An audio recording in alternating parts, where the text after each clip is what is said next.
We're back with another exercise for Riders Reset. For today, I have a training exercise that you can do with your horse. Rumba is already excited about it because it involves a food reward. So in the past, we've talked about positive reinforcement here on my channel, and I'm going to link a video down below that goes further into positive reinforcement and also teaching your horse good food manners. I personally think it's really fun to use some food rewards in training with your horse. It mixes things up, keeps them interested in the training, and it can just be a lot of fun. So for today, we're going to teach target training. And target training has a ton of benefits because you can use it for maybe if your horse is afraid to walk into a certain situation. So for example, the trailer. You can use a target and just sort of take the stress out of getting into the trailer because the horse is focused on following a particular target. Same thing with if they're a little shy about getting into the barn or going into a stall. You can use target training in the same way. So my target for today is going to be my riding crop. When you're doing positive reinforcement or food reward training, you can either use a clicker to mark the behavior that you're looking for, or I'll use a tongue click.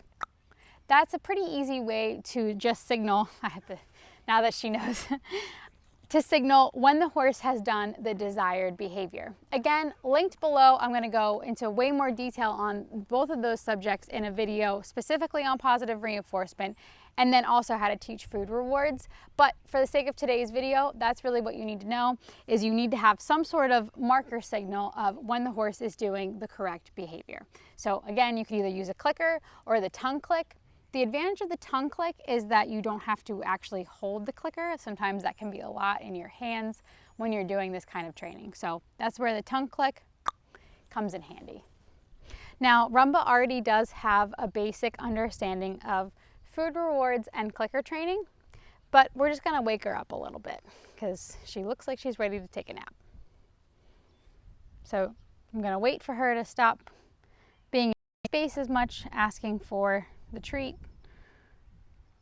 I'm gonna signal, and I just have little bits of carrot cut up that I'm using for treats today.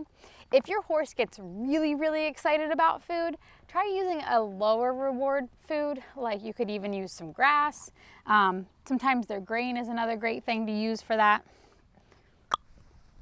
All right, and now that she is excited, we got her excitement up a little bit and she's ready to go, I'm gonna bring out the stick.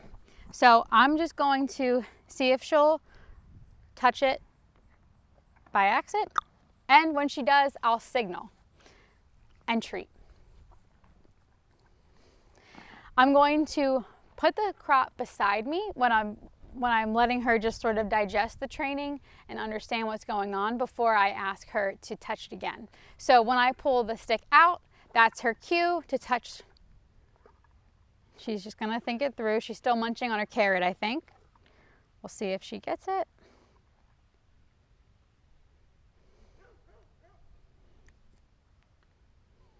And I'm just gonna give her a second.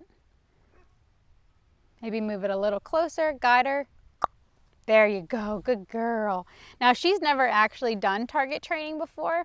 She understands food rewards, but she's never done target training, so this is a great example. Again, I'm just gonna hold it. She's trying to see what the right answer is. Good girl. Now, you could also do the opposite thing. So if your horse does not seem excited and engaged in the training because of the treat, you could try a more rewarding treat, something that maybe has quite a bit of sugar in it, maybe some sugar cubes. So I'm just going to give her a minute. Lead her forward.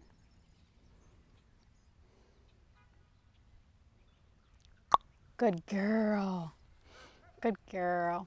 You like carrots.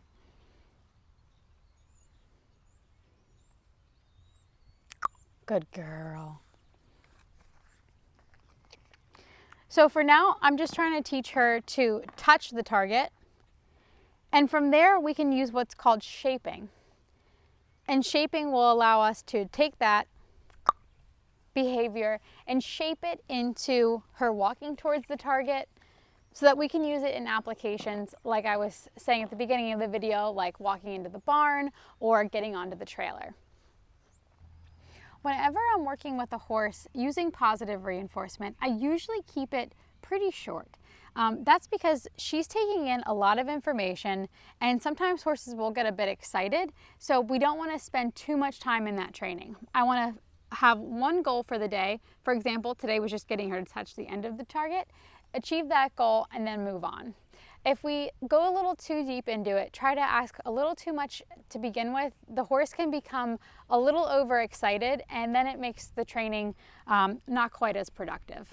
Again, using food rewards and positive reinforcement is a really fun training tool for your horse. So get out there with a target, use whatever you have on hand, and just have a little bit of fun with this. Thank you so much for watching today's video, and I'll see you tomorrow.